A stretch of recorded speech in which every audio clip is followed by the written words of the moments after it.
नमस्कार, मैं रवीश कुमार। इस देश में आप नौजवान हैं और आपने कोई सरकारी परीक्षा दी है तो मुमकिन है आप परेशान हैं।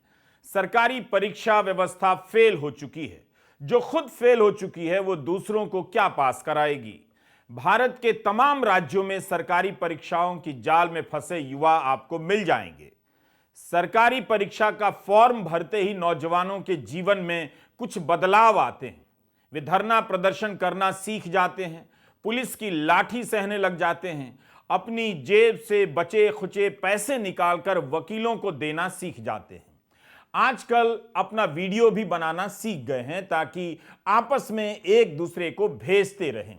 इन परीक्षाओं से मुक्ति का एक ही तरीका नजर आता है। इस तरीके की खोज मैंने कई साल तक इस मुद्दे को कवर करने के दौरान की है। सरकारी परीक्षा से मुक्ति का एक ही तरीका है कि भारत के नौजवान जवान होना बंद कर दें। ना आप जवान होंगे और ना सरकारी परीक्षा देंगे और ना ऐसी नौबत आएगी। आप देख रहे हैं मेरा YouTube channel Ravish Kumar official. इसे सब्सक्राइब कीजिए और यदि आपकी आर्थिक क्षमता ठीक है तो ज्वाइन करने के बारे में भी सोचिए। यह चैनल फेसबुक पर भी मौजूद है। पुलिस ने यहां लाठीचार्ज कर दिया है और छात्रों को दौड़ा दौड़ा कर पीटा जा रहा है। जो बिहार से लेकर मध्य प्रदेश और असम से लेकर बंगाल या झारखंड तक के ऐसे नौजवान अगर इस वीडियो को देख रहे हैं तो हमें कतई मैसेज ना करें। यह समस्या इतनी बड़ी है कि मैं अकेले हर जगह का कवर नहीं कर सकता और ना करूंगा क्योंकि संसाधन नहीं है। जब भी इस तरह का वीडियो करूं, इसे आप अपनी समस्याओं का प्रतिनिधि वीडियो मान लीजिए। बंगाल का है तो बिहार का मान लीजिए, उत्तराखंड का है तो मध्य प्रदेश का मान लीजिए। ये सभी खबरें छप चुकी हैं और इनका कोई असर नहीं है क्योंकि सरकार का काम बाकी मुद्दों से चल जाता है। अच्छा होता भारत के नौजवान और भारत की जनता इन खबरों को पढ़कर कम से कम इतना ही समझ लेती कि हमारे नौजवानों को किस किस यातना से गुजरना पड़ता है, उनसे सहानुभूति रख लेती। क्या हो गया? क्या हुआ आपके साथ? अरे यकीन ना हो तो उत्तराखंड से छपने वाले अखबारों को उठाकर देख लीजिए। 13 जनवरी के अखबारों में पेपर लीक और गिरफ्तारी की खबरें भरी पड़ी हैं। 8 जनवरी को पटवारी की परीक्षा हुई थी जिसे रद्द कर दी गई। परीक्षा में शामिल हुए 1,14,071 अभ्यर्थियों को दोबारा परीक्षा देनी होगी। राजस्व पेपर लीक मामले में लोक सेवा आयोग के अनुभाग अधिकारी और उसकी पत्नी सहित 5 लोग गिरफ्तार हुए हैं। उत्तराखंड लोक सेवा आयोग ने परीक्षा निरस्त की है। अब 12 फरवरी को फिर से परीक्षा कराई जाएगी। एसटीएफ के एसएसपी आयुष अग्रवाल ने बताया है कि लोक सेवा के अधिकारी संजीव चतुर्वेदी ने अपने कार्यालय से प्रश्न पत्र लीक किया और अपनी पत्नी ऋतु के जरिए लीक किया और अपने करीबियों को पहुंचा दिया, जिसके बदले में कथित रूप से उन्हें पैसे मिले। सरकारी परीक्षा एक गुफा के समान है जिसमें प्रवेश करने वाला नौजवान कई वर्षों तक अंधेरे में रहता है, इस उम्मीद में कि दूसरी छोर पर रोशनी दिखाई देगी।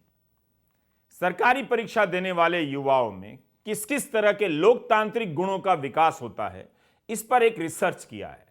किसी भी लोकतांत्रिक नागरिक में धीरज का होना बहुत जरूरी है।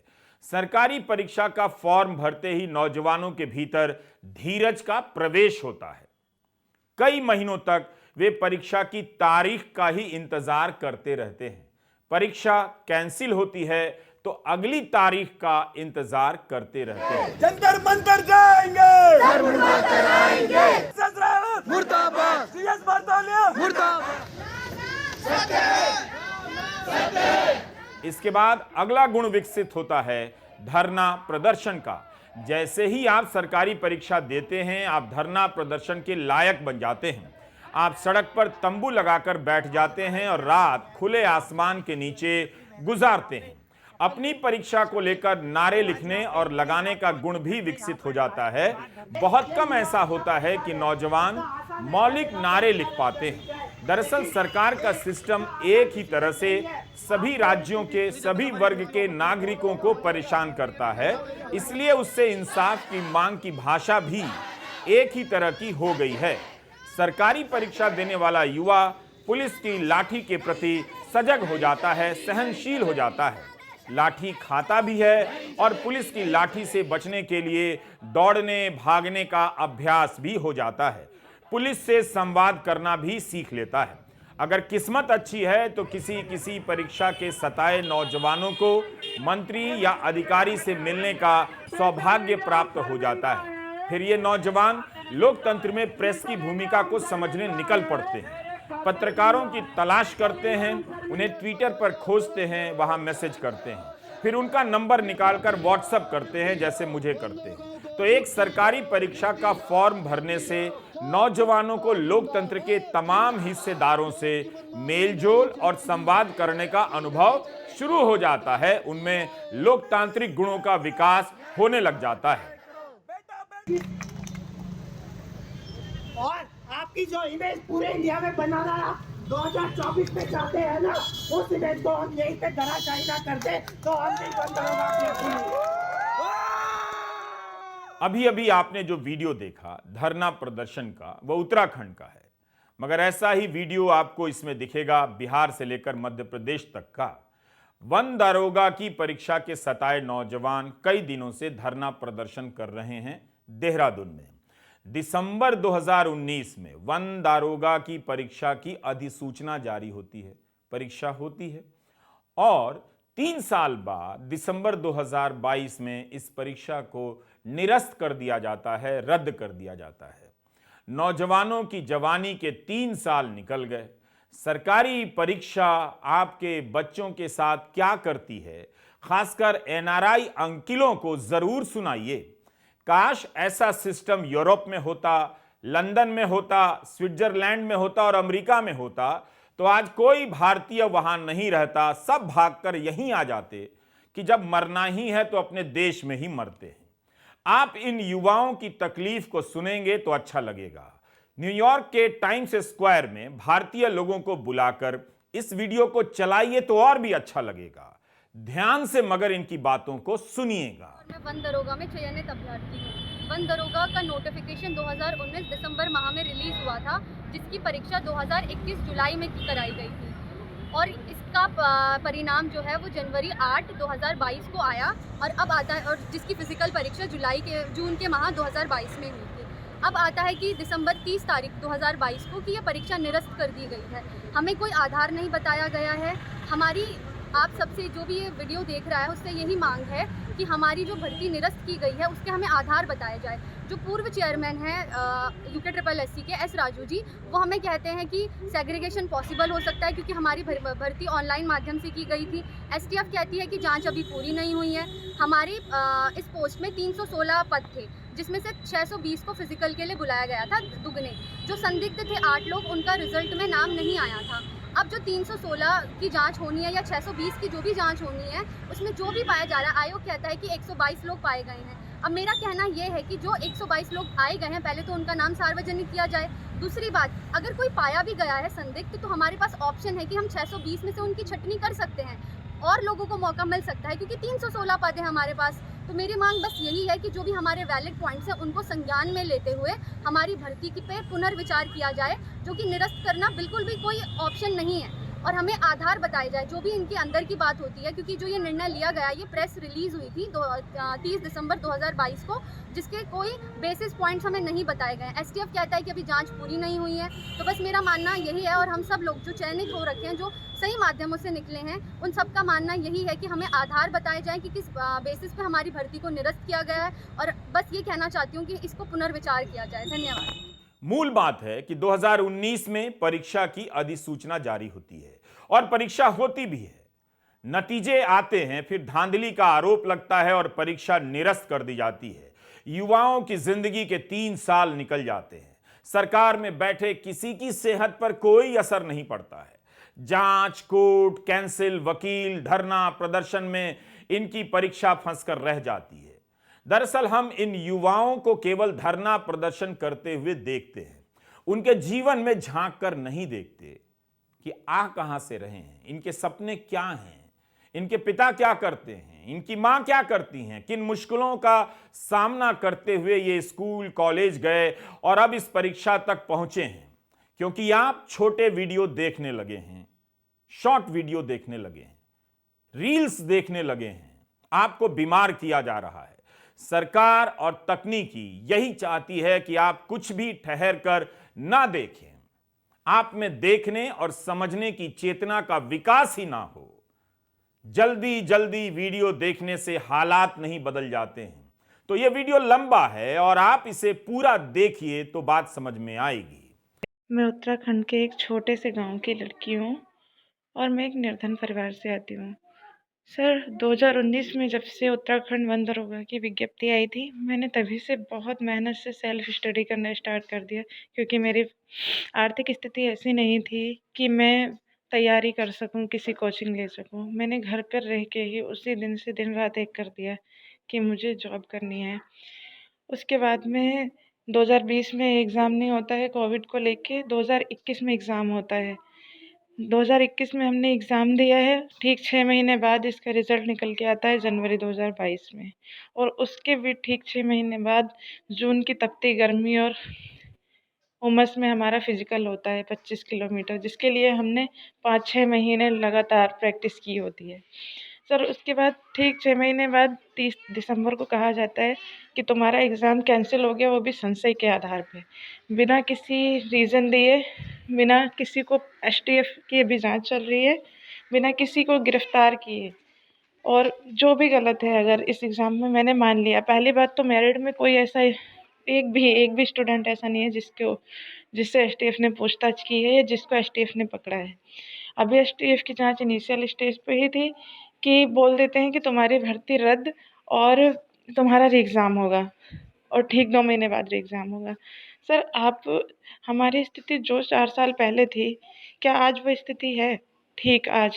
नहीं है ना सर, क्योंकि हमने जब स्टार्ट किया पढ़ना, उस टाइम मेरे पापा भी थे। पेपर से एक महीना पहले, ठीक 1 महीना पहले मेरे पापा का निधन हो गया। अब मैं अपने घर की बड़ी हूँ, मैं अपने परिवार को देखूँगी या मैं फिर से दोबारा से तैयारी करने की स्थिति में हूँ? सर, हमारे साथ मतलब गवर्नमेंट भी हमारी सुध लेने को राज़ी नहीं है, और हमारा बस सिर्फ ये कहना है कि हम ये चाहते हैं कि जिसने सज़ा उसको दो जिसने गलती की है। किसी की गलती की सज़ा हमें क्यों दी जा रही है? हमारे तो कोई सुध लेने वाला ही नहीं है। मतलब बोल के चले गए कि पेपर रद्द, तो पेपर रद्द। ऐसा कैसे हो सकता है सर? हमारी भी तो कम से कम किसी को तो, ना गवर्नमेंट हमारी सुध ले रही है, ना क्या कहते हैं युवाओं की सरकार बताते हैं हमारे धामी जी कि ये युवाओं की सरकार है। युवाओं के लिए क्या करेंगे? युवाओं को सड़कों पे बैठा रखा है पिछले 4-5 दिनों से हम देहरादून की सड़कों पे भटक रहे हैं। हमारी कोई भी सुध लेने वाला नहीं है। हमारा बस यही कहना है कि हमें जॉइनिंग चाहिए, क्योंकि हम किस स्थिति में हैं, इस स्थिति से हमें बाहर कैसे भी करके निकाला जाए, क्योंकि समाज में भी सिर्फ एक यही धारणा है, अगर वो स्थितियाँ नहीं है मेरी कि मैं दोबारा से तैयारी करती हूँ, अगर री एग्ज़ाम करवाते हैं ये और मेरा नहीं निकलता है, तो क्या मेरी समाज में कोई इज़्ज़त नहीं है? समाज के लोग मुझे हेय दृष्टि से देखेंगे, मुझे शंका की नज़रों से देखेंगे कि हाँ, इसने शायद उस टाइम नकल की होगी या उस टाइम इसने कुछ किया होगा गलत काम, जो जिससे ये सेलेक्ट हुई, इस बार नहीं सेलेक्ट हो पाई। अभी आपने जो आवाज सुनी, इसी परीक्षा की सताई एक छात्रा की थी और यह ऐसी ही एक छात्रा का घर है।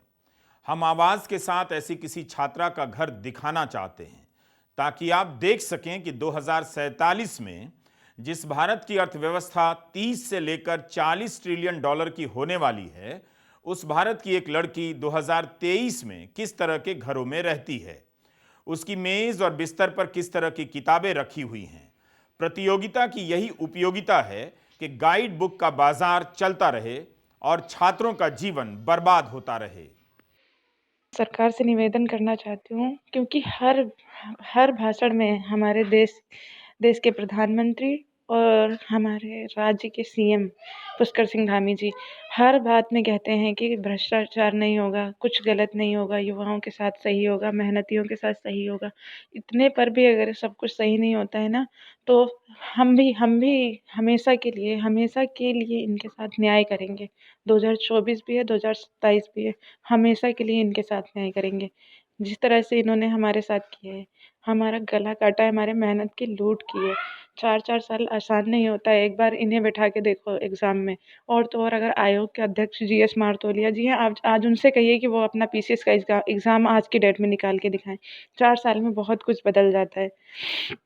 लेकिन इन लोगों को कोई भी फ़र्क नहीं पड़ता है इस चीज़ से। हमारी बात को दबाया जाता है, हम पे झूठा मुकदमा किया जाता है कि अगर तुम रैली निकालोगे या फिर आंदोलन करोगे या धरना दोगे तो तुम्हारे ऊपर मुकदमे कर देंगे, और हमें धमकियाँ दी जाती है कि ऐसे-ऐसे चार्जेस लगा देंगे कि तुम कहीं के नहीं रह जाओगे। सर, हमारी हेल्प कीजिए, हमारी कोई सुनने वाला नहीं है। और तो और उत्तराखंड की मीडिया भी इतनी शर्मनाक स्थिति है कि वो सिर्फ़ और सिर्फ़ सत्ता की चमचागिरी कर सकती है और कुछ नहीं कर रही है। सिर्फ़ जूते चाटने का काम कर रही है बस, और कुछ भी नहीं कर रही है। वन दारोगा या किसी सरकारी परीक्षा को कवर इस तरह से किया जाता है कि कोई खबर तक ना पढ़े, और पढ़ ले तो उसमें कुछ भी ना मिले। इन युवाओं की जिंदगी इस तरह से बर्बाद की जा रही है। एक छात्रा के पिता बीमार हैं, किसी फैक्ट्री में काम करते हैं। जिस दिन काम पर नहीं जाते उस दिन कोई पैसा नहीं मिलता। नौकरी उसका सपना है, मगर परीक्षा उसके सपने को कुचल दे रही है। सिर्फ उसके सपने को ही नहीं, उसके बाद उसकी छोटी बहन के सपने को भी। छात्रा का चेहरा हम नहीं दिखा सकते, मगर आवाज से आप महसूस कर सकते हैं कि इन परीक्षाओं ने इन नौजवानों के साथ क्या कर दिया है। मेरी छोटी बहन अभी कक्षा 12 में पढ़ती है। हाई स्कूल में उसने बहुत अच्छे मार्क्स लाई थी, 87% लाई थी। मुझे पूरा यकीन है 12th में भी उसके बहुत अच्छे मार्क्स आएंगे, लेकिन मैं उसको आगे कैसे पढ़ाऊंगी? मेरे पिताजी की इतनी क्षमता नहीं है कि वो उसे अच्छी हायर स्टडीज़ दे सकें। तो ऐसे में मैं उसे कैसे, मैं कैपेबल होती आज तो मैं सपोर्ट कर पाती अपनी फैमिली को, क्योंकि मैं भले ही कितनी भी प्रतिभावान क्यों ना हो, लेकिन मेरे पास मेरे पैसे नहीं है, मेरे पास मेरी नौकरी नहीं है, सिर्फ इसलिए क्योंकि दूसरों ने चीटिंग की, क्योंकि दूसरों ने भ्रष्टाचार किया। और मेरी मेहनत, सर मुझे यहाँ से अपने घर से वहाँ मेन रोड तक जाने के लिए 4.5 किलोमीटर पैदल जाना होता है। क्या हम लोग पैसे दे सकते हैं? क्या हम लोग 15 लाख रुपए घूस खिला सकते हैं? मैंने हाई स्कूल में अपने स्कूल में टॉप किया, मैंने 12th क्लास में मेरी फर्स्ट डिवीज़न है, मेरी बीएससी में फर्स्ट डिवीज़न है और मेरी एमएससी में भी फर्स्ट डिवीज़न है। ऐसा भी नहीं है कि मैं जस्ट 60% लाती हूँ। मेरी एमएससी में भी बहुत अच्छे मार्क्स हैं, मेरी 80% से नीचे आज तक कभी मार्क्स नहीं आए। मेरे एमएससी में भी मेरी 73% है। क्या आपको लगता है कि हम घूस खिला सकते हैं? इस परीक्षा में धांधली का आरोप लगा है, लेकिन इसे पास करने वाली एक लड़की कह रही है कि उसके घर की हालत देख लीजिए। क्या यह लड़की 15 लाख रुपए घूस दे सकती है? अगर धांधली हुई है तो क्या इस लड़की की गलती है? यह लड़की किसकी गलती की सजा भुगत रही है? अगर सिस्टम सही होता, ईमानदार होता, तो आज इस लड़की की यह हालत ना होती। यह लड़की जिस तबके से आती है वही भारत का असली चेहरा है। सोचिए, एक सिपाही 12 घंटे की ड्यूटी करता है, एक ओला उबर चलाने वाला ड्राइवर दिन रात कार चलाता है कि उसके बच्चे को अच्छी शिक्षा मिलेगी और नौकरी मिलेगी। लेकिन क्या उसे पता है कि उसके बच्चों का जीवन किस तरह से बर्बाद किया जा रहा है, ताकि उसका परिवार इसी तरह गरीबी के चक्र में फंसा रहे? जिस दिन वन दारोगा की परीक्षा निरस्त की गई, उस दिन एक छात्रा ने जो कहा, उस समय की प्रतिक्रिया आप जरूर सुनिए।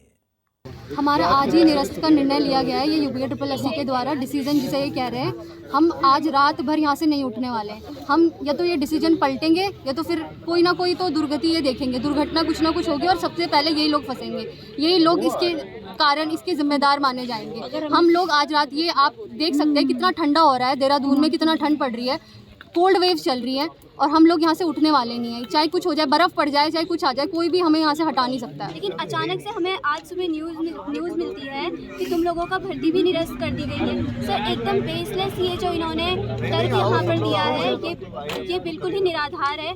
हमें समझ नहीं आ रहा है कि हमारी भर्ती निरस्त क्यों कर दी गई है। अगर इनको लगता है कि ये आंदोलन बस इतना ही रहेगा, अगर ये अपने युवाओं को न्याय नहीं दे सकते, तो इन्हें युवा की शक्ति को भी जानना चाहिए। और हम यहीं पर बैठे रहेंगे और आंदोलन करते रहेंगे जब तक कि इस निर्णय को वापस नहीं लिया जाता।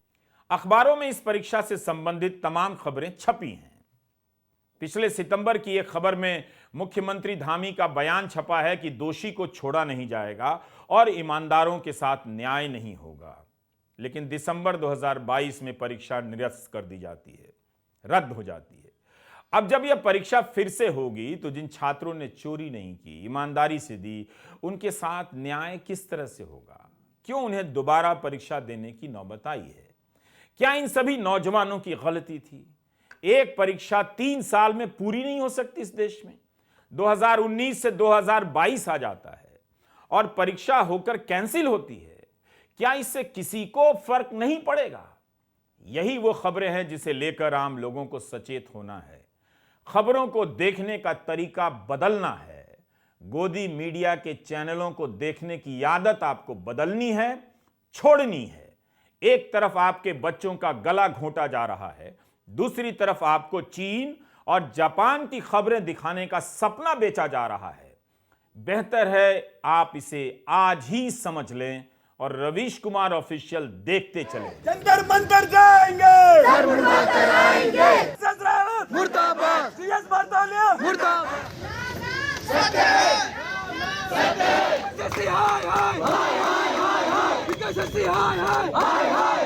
वन दारोगा की परीक्षा सही से नहीं हो सकी। क्या किसी मंत्री ने नैतिक जिम्मेदारी लेकर इस्तीफा दिया? इस सरकार बनाम उस सरकार की बहस से क्या इनकी जिंदगी के साल वापस आ जाएंगे? 3 साल इनके बर्बाद हुए हैं। खबरों के अनुसार अब यह परीक्षा फिर से होनी है। एसटीएफ जो जांच कर रही है उसने पाया है कि नकल हुई है, पेपर लीक हुए हैं। आयोग का फैसला है कि जब परीक्षा दोबारा होगी तो वही बैठेंगे जिन्होंने पहले लिखित परीक्षा दी थी। क्या इससे उनकी मानसिक परेशानी कम हो जाती है? यह केवल इनके साथ नहीं हो रहा है जो देहरादून में सड़क पर बैठे। जो भी किसी ना किसी रूप में सरकारी सिस्टम के करीब जाता है, चाहे वो छात्र हो, किसान हो या बिजनेसमैन हो, किसी भी राज्य में, आप उसके अनुभव पूछिए, आपको लगेगा कि रिश्वत से बड़ा सत्य इस देश में कुछ भी नहीं है।